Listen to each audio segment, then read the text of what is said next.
இன்றைய தினமும் உங்கள் விருப்பம் என்ற நிகழ்வினூடாக இணைந்து கொண்டிருக்கின்றோம். இன்றைய தினமும் இந்த நிகழ்வினூடாக எப்படிப்பட்ட மனிதர்களை சந்திக்க போகிறோம், அவங்க எங்கள்கிட்ட என்னென்ன கருத்துக்களை முன்வைக்க வராங்க என்ற ரீதியிலான சம்பந்தமான கருத்துக்கள் தான் காணொலி மூலமாக காட்டப்போகிறோம். தொடர்ந்து நிகழ்ச்சியோடு இணைந்திருங்க. வாங்க நிகழ்ச்சிக்குள்ள செல்லலாம். இன்றைய தினமும் எங்களுடன் கட்டுமான பணியிலே வேலை செய்து கொண்டிருக்கின்ற ஒருவர் தான் எங்களோடு இணைந்து கொண்டிருக்கின்றார். அவர் இங்கே எவ்வளவு காலமாக வேலை செய்து கொண்டிருக்கிறார், அவரது வாழ்க்கை வரலாறு, சுவாரஸ்யங்கள், சம்பவங்கள், அவர் இங்கே என்ன நோக்கத்துக்காக வந்து வேலை செய்கிறார், அது மட்டுமில்லாது தற்போது தேர்தல் காலங்கள் வந்து நெருங்கிவிட்டது. அதனை பொறுத்து அவருடைய கருத்து எவ்வாறாக அமைந்து காணப்படுகின்றது என்பது பற்றி இன்றைய தினம் உங்களுக்கு நிகழ்ச்சி அமைந்து காணப்போகின்றது. வணக்கம், ஞானசேகரன். சரி, நீங்கள் இந்த கட்டுமான தொழிலில் எவ்வளவு காலமாக ஈடுபட்டீங்க? 7 வருஷம் ஆகுது நான் வேலை துவங்கி. இங்கே வந்த எவ்வளவு காலம்? அனுபவம் தான், மேலே தானே வேலை, உயரத்தில் தானே வேலை, அதுதான் அனுபவம், வேற ஒன்றும் இல்லை. கொஞ்சம் ஒன்றுமே நடந்தே இல்லை, இன்னும் பாதிப்பு நடக்கலை. நீ நடக்குமான்னு தெரியாது. சரி சரி, நீங்கள் ஹெட்டன் இருந்து இங்கே வந்து வேலை செய்கிறதுக்குரிய காரணம் என்ன? அங்கே இந்த தொழிலை மேற்கொள்ள முடியாமைக்கான காரணம் வேலை குறவு தானே. சரி, ஒரு ஆணென்ற ரீதியில் இந்த குடும்ப பெண்களை அடுத்து ஒரு குடும்பத்துக்கு வந்து ஆண்கள் தான் ஒரு மூல அதிகாரம் என்று சொல்லுவாங்க இல்லையா, அதை பற்றி உங்களுடைய கருத்து என்ன? பிள்ளைகளை படிக்க வைக்கிறேன் மட்டும்தான். தேர்தல் குறித்து இந்த பொருளாதார நிலைமைகளின் அடிப்படையில் வந்து விலையேற்றங்கள் அதிகமாக காணப்படுது இல்லையா, இந்த விலையேற்றங்கள் குறையணும் அப்படின்னு சொன்னால் இந்த தேர்தல் காலத்தில் வந்து நீங்கள் எவ்வாறான கருத்துக்களை முன்வைப்பீங்க? ஒன்றுமே தெரிவிக்கல, சாமானியிலே குறைச்சாங்கன்னா போதும், மற்றபடி ஒன்றும் தேவையில்லை. யாருமே வராட்டியும் நல்லதும், சஜித்தும் நல்லா இருக்கும். இப்போ நிகழ்ச்சி மூலமாக ஒரு பாடல் ஒளிபரப்பணும்னு சொன்னால் உங்களுக்கு என்ன பாட்டு பிடிச்சவங்களுக்காக விருப்பத்துக்குரிய பாடல் கற்பீங்க? பிடிச்ச பாட்டு சொல்லாமல் தொட்டு செல்லும் தென்றல். இப்போ அவர்கிட்ட அந்த பாடலை தொடர்ந்து மீண்டும் நிகழ்ச்சி மூலமாக இணைந்து கொண்டிருக்கின்றோம். நிகழ்ச்சி மூலமாக எங்களோட ஒரு ஐயா இணைந்து கொண்டிருக்கின்றார், ராஜ்குமார் என்று அழைக்கப்படக்கூடிய ஒருவர். அவ்வளோ காலமாக வந்து நீங்கள் இந்த நாராயண்பேட்டை பகுதியில் வசித்து பிறந்து வளர்ந்து எல்லாம் இங்கே தான். சரி, உங்களோட ஊரை பொறுத்த மட்டும் இங்கே என்ன சிறப்பம்சங்கள் இருக்குது? நீங்கள் சொன்னால் இங்கே தான், இதில் தான் பிறந்து வளர்ந்து எல்லாம் இதில் தான் எல்லாம் வேலை செய்வேன். இந்த கூலி வேலை, கல்யாணம் முடிச்சு தான் பிள்ளைங்க 2 இருக்குது, வைப்பு இருக்கிறாங்க எல்லாம். இப்போ இங்கேருந்து வீடு உடச்சிட்டாங்க, எல்லாம் ஏனமுல்ல அங்கே தான் வீடு கொடுத்துக்கிறாங்க. எத்தனை வயது உங்களுக்கு? எனக்கு 49 வயசு. மிஸ்டம் கஷ்டப்பட்டுருக்கிறேன். அதே மாதிரி ஒரு வேலைகளும் நான் தொடர்ந்து செய்கிறேன். கூலி வேலை தான், களவு இல்லை. சரி, இப்போ வர அந்த தேர்தலை பொறுத்து கருத்து? தேர்தலை பற்றி தான் சொல்லணும். யார் விற்கா யார் விற்கானே தெரியாது. அது ஆண்டை பொறுத்த தான் எல்லாம் இருக்குது. இப்போதைக்கு நம்ம மாற்றமாக இருக்குது. ரணில் விக்ரமசிங்க மத்தோட தான். ஏன்னா நம்மளுக்கு இந்த காணி உடச்சி வீடு கொடுத்தது அவர் தான். இந்த இது இப்போ அங்கே ஏனமுள்ள வீடு கொடுத்தா ஃப்ளாட் தான் கொடுத்துறாங்க. நல்ல வசதியான ஃப்ளாட், எல்லாம் ரூம் கீம் எல்லாம் இருக்குது. சரி, இப்போ பொதுவாகவே வந்து இந்த யாருடைய அன்பிற்கும் அடிமையாகி விடக்கூடாது என்று சொல்லி ஒரு அம்சம் இருக்குது, அது பற்றி உங்களோட கருத்து என்ன? உங்களோட வாழ்க்கை ரீதியாக என்னை பொறுத்த வரைக்கும் நான் யார்கிட்டையும் கேட்கல. என் முதல் கூட என் ஆண்டவர் தான், எங்கள் ஜேசப்பாடு தான். அவர் என்ன சொல்கிறாங்க அதே மாதிரி நடந்து விடுவேன். இந்த வாழ்க்கையில் வந்து விழுவதெல்லாம் வந்து ஒரு அடிமைத்தனம் இல்லை, விழுந்து எழுவதெல்லாம் ஒரு எழுச்சிக்கு என்று சொல்லுவாங்க. அது சம்மந்தமான கருத்து உங்களோட வாழ்க்கையில் ஏதாவது அப்படி நடந்திருக்கா? அது சம்மந்தமாக அப்படி ஒன்றும் சம்பவம் ஒன்றும் இல்லை. ஆனால் திருமணம் முடித்தது. ஆனால் அவளும் திருமணம் முடித்தவர் தான். Love marriage? உங்களுக்கு லவ் மேரேஜ் தான். இங்கே இல்லை, ஜாயலால் தான் கல்யாணம் கூட்டலாம். அவங்க சேச் அவங்களோட பேர் என்ன எலிசபெத், என் வைஃபோட பேர். இன்னும் அது வரைக்கும் அவளோட தான் இன்னும் இது வரைக்கும் வாழ்க்கை நடத்தி கொண்டு இருக்கு. சமைச்ச சாப்பாட்டில் வந்து எந்த சாப்பாடை நீங்கள் விரும்பி சாப்பிடுவீங்க? அப்படின்னு சொல்ல முடியாது. அவள் என்ன சமைச்சு கொடுத்தோ அதை சாப்பிடுவேன். இப்போ நீங்கள் சொன்னீங்க காதல் ரீதியான வாழ்க்கையில், இப்போப்பட்ட இளைஞர்கள் யுவதிகள் வந்து இந்த காதல் ரீதியான வாழ்க்கையில் அப்படி இல்லை. ஒருத்தர் வந்தால் இன்னொருத்தவங்க விட்டுட்டு போயிடுவாங்க, ஒரு ரீதியான இருக்குது. ஆனால் உங்களோட காலத்தில் அப்படி நடந்திருக்காது இல்லையா? ஸோ உங்களோட காலத்துக்கும் இப்போ 90s இருக்கிறவங்களுக்கும் அது சம்மந்தமாக என்ன சொல்ல வாரீங்களே? இப்போ நான் அப்படின்னு நான் சொல்லவே முடியாது. இப்போ இன்றைக்கி இவங்களோட நாளைக்கு இன்னொரு ஆள் அப்படி நான் நிறைய பேருக்கு பார்த்துருக்கேன். நான் அவங்களுக்கு புத்திமதியும் சொல்லிக்கிறேன். இப்படி செய்யாதீங்க, இப்படி தான் செத்தா சாவுங்க, ஒருத்தனோட வாழணும். அதுதான் முக்கியம். பெண்களுக்கும் அதே சொல்கிறேன், ஆண்களுக்கும் அதே தான் சொல்கிறேன். நம்மளை நான் பொறுத்த வரைக்கும் அதுதான் எல்லாத்துக்கும் நான் சொல்கிறேன். வாழ்ந்தால் ஒருத்தனோட வாழுங்க, சத்தா ஒருத்தனோட சாவுங்க. நீங்கள் ஆரம்பத்தில் குறிப்பிட்டீர்கள் இந்த தேர்தலை பொறுத்த வரைக்கும் ரணில் வந்தால் உங்களுக்கு நிலையான மாற்றம் ஒன்று ஏற்படும் என்று சொல்லி ஒரு கருத்து வைத்தீங்க. இப்போ இந்த பொருளாதார ரீதியான மாற்றங்களில் வந்து இப்போ பொருளாதாரங்கள் தேர்தலுக்கு பிறகு விலை உயருமா, விலையேற்றங்கள் குறையுமா என்ற தொடர்பிலான உங்களது நிலைப்பாடு எவ்வாறு இருக்குது? இன்னும் எல்லாம் அரசாங்கத்தை பொறுத்த வரைக்கும் ஏன்னா இப்போதைக்கும் விலைவாசி கூட தான். எல்லாம் இன்னும் அங்கிட்டுனா சாப்பாட்டுக்குன்னா எல்லாம் குறைவு, சாப்பாடு விலைவாசி. இங்கிட்டு தான் எல்லாம் விலை. அங்கிட்ட எல்லாம் கொஞ்சம் தொட்டலாங்க தானே, அங்கே போய்ட்டு சாமான் கொஞ்சம் எடுத்து வரலாம். சரி, நீங்கள் ஃப்ரீ டைமில் என்னென்ன செய்வீங்க நீங்கள் வீட்டில்? வீட்டில் நான் பிள்ளையோட பாபாவோட தான் என் மருமகனோட தான் கையில் வச்சுட்டு எல்லாம் வசதி அலைஞ்சு கொண்டு இருப்பேன். கழிச்சு கொள்வீங்க. சரி, இப்போ வந்து இந்த இளைஞர்கள் வந்து போதைப் பொருளுக்கு அடிமையாயிட்டு வராங்க. இளைஞர்களுக்கு வந்து உங்களோட கருத்து மூலமாக எப்படி என்ன வார்த்தையை பகிர்ந்து கொள்வீங்க போதைப் பொருளுக்கு அடிமையானவங்க? அதுனா நானாக சொல்கிறேன், அதுனா முக்கியம் முடிக்கணும். அந்த விஷயத்தினா இந்த போதை பொருள் எல்லாத்தையும் அழிச்சிடணும். அதுதான் நான் இதில் தான் என் பிள்ளைய வளர்த்தேன். 2 ஆம்பளை பிள்ளை பொம்பளை பிள்ளை ஒன்று. என் மகனை நான் கண்ணு கருத்தமாக தான் பார்த்து இன்றைக்கி அவரை நல்ல நிலைமைக்கு வச்சுக்கணும் வச்சுக்கின்னு மகனே அப்படி தான் இன்னும் இது வரைக்கும் வேலை வெட்டிக்கு பிள்ளைய அனுப்பலை. மகன் இப்போ டைல் கம்பெனியில் வேலை செய்கிறாரு. ஆனால் மகனை வேலைக்கு அனுப்பலை. ஆனால் அதே மாதிரி திருமணம் முடித்து வச்சுட்டேன். இப்போ இனி அவங்களோட வாழ்க்கை அவன் தொடர்ந்து போகிற செய்கிறாங்க. உங்களுக்கு பிடிச்ச நடிகராரு? எனக்கு நான் பிடிச்ச நடிகை வந்து கார்த்திக் தான். சரி, அவர் ஒரு படம் ரீதியான பாடலை வந்து நிகழ்ச்சி மூலமாக விரும்பி கேட்பதாக இருந்தால் விருப்பத்துக்குரிய பாடல் நிகழ்ச்சி மூலமாக என்ன கேட்பீங்க? நான் மிக்க பிடிச்ச பாட்டு தாய் மனசு தங்கம். தாய் மனசு தங்கம் நான் அறிஞ்ச தெய்வம் நன்றி சொல்ல போதாதம்மா 7 ஜென்மம் இது மாறாத சொந்தம். அழகான பாடல்களையும் ஆழமான கருத்துக்களையும் தத்ரூபமான கருத்துக்களையும் தேர்தல்களாக இருக்கட்டும் குடும்ப சுயசரியாக இருக்கட்டும் பல்வேறுபட்ட கருத்துக்களை நிகழ்ச்சி மூலமாக அழகாக எடுத்துரைந்தார். இப்போ அவர்கிட்ட அந்த பாடலை தொடர்ந்து மீண்டும் நிகழ்ச்சி மூலமாக இணைந்து கொள்ளலாம்.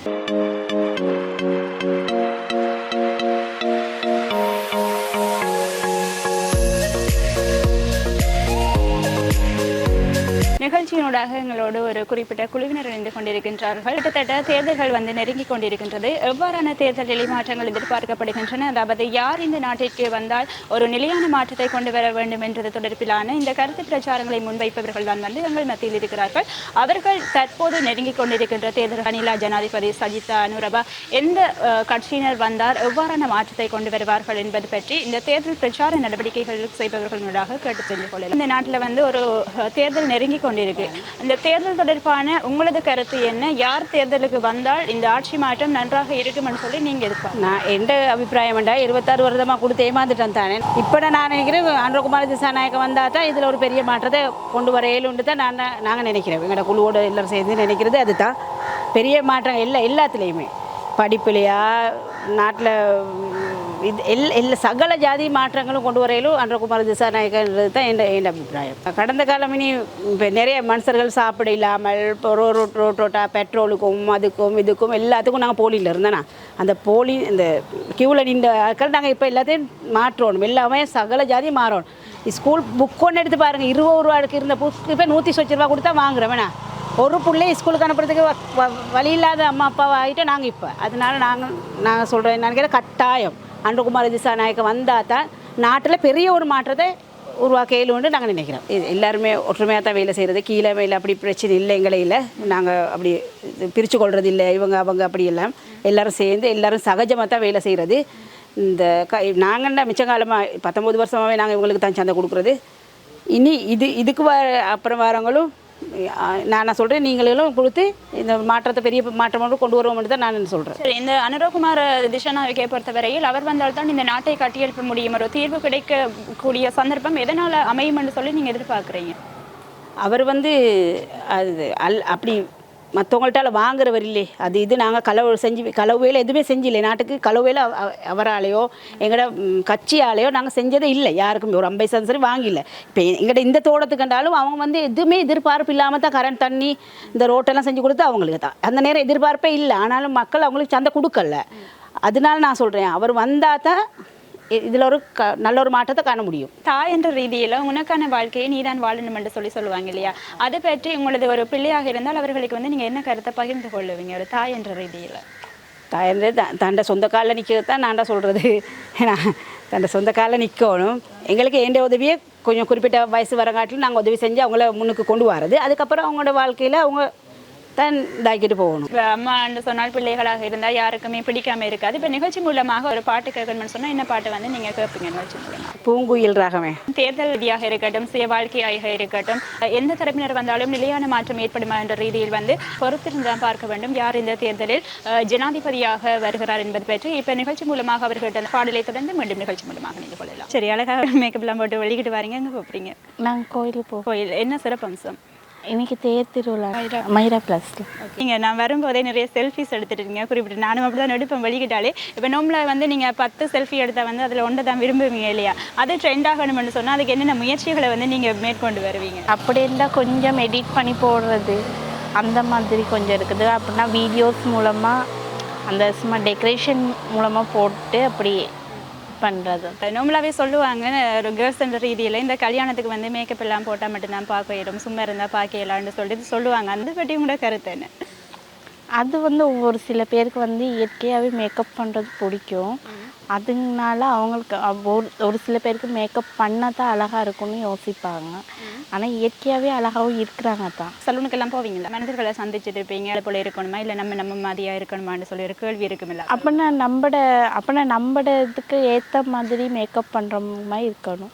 அப்படின்னா நம்ம கருத்தை கேட்டு மேக்கப் பண்ணுற மாதிரி இருக்கணும். நாடகமாடு மனிதர்களை நம்பக்கூடாதுன்னு சொல்லி ஒரு கருத்து ஒன்று இருக்குது. அதை பற்றி உங்களோட கருத்துன்னா அப்படி உங்களோட வாழ்க்கையில் ஏதாவது சம்பவங்கள் நடந்திருக்கா?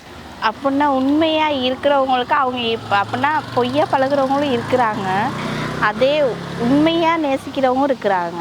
அப்படின்னா கேர்ள்ஸ் உண்மையாக இருந்து பாய்ஸ் பொய்யா இருக்கிறாங்க.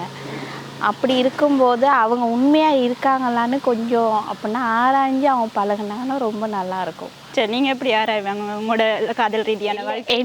எந்த வாழ்க்கையில் நடந்த ஒரு சம்பவம் தான் இது. அப்படின்னா நான் அந்த பாயை உண்மையாக லவ் பண்ணேன். அவர் எனக்கிட்டே பேசிக்கிட்டு இன்னொரு கேர்ள்கிட்டே பேசிக்கிட்டு அப்படி தான் இருந்தார். ஃபர்ஸ்ட் லவ்னு சொல்ல போனால் அவரை வந்து நான் லவ் பண்ணேன், உண்மையாக லவ் பண்ணி.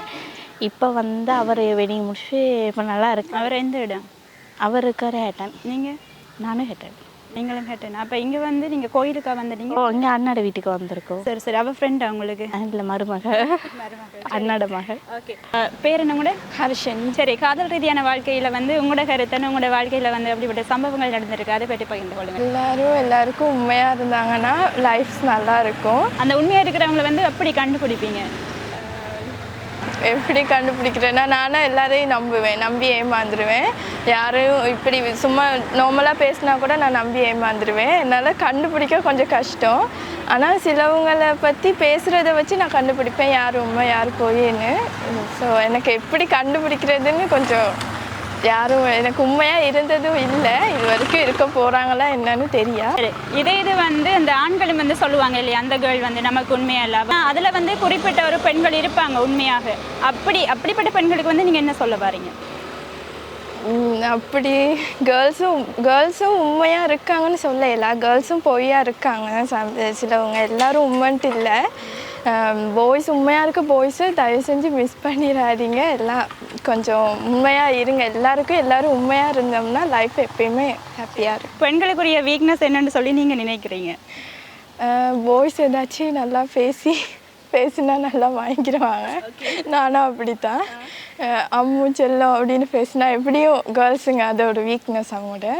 சரி, இப்போ வந்து நீங்கள் சொன்னீங்க வந்து யாரையும் நம்ப இல்லாதன்னு சொன்னீங்க. ஆனால் வந்து அம்மு செல்லம்னு சொன்னால் வந்து நம்பிடுவீங்கன்னு சொன்னீங்க இல்லையா, அந்த ரெண்டுக்கும் என்ன வரும்பாடு?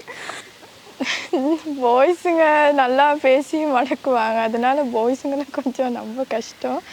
எல்லாரும்ட்டு இல்லை, சம் பாய்ஸுங்க இருக்காங்க நல்லவங்களா, லைஃப்லேயும் வந்தாங்க நல்லவங்களா, இப்போ இல்லை. சொன்னீங்க கோயிலுக்கு போகிறேன்னு அப்படின்னு சொல்லி. கோயிலுக்கு போயிட்டு வேண்டிக் கொள்வீங்க? கோயிலுக்கு போய் சாமியெல்லாம் நம்புறதில்ல, சும்மா கோவிலுக்கு போகிறது பிடிக்கும், கோவில் போகிறது பிடிக்கும், சாமியெல்லாம் நம்புறதில்லை. சரி, வாழ்க்கையில் வந்து முக்கியமாக இந்த தந்திரமான மனிதர்களை வந்து தள்ளி வைக்கணும்னு சொல்லி ஒரு கருத்து இருக்குது. அப்படி உங்களோட வாழ்க்கையில் ஏதாவது சம்பவங்கள் நடந்திருக்கா? ஃப்ரெண்ட்ஸாக இருக்கலாம், ரிலேட்டடாக இருக்கலாம், என் கூட பிறந்தவங்களாக கூட இருக்கலாம். அதை பற்றி உங்களோட கருத்து என்ன?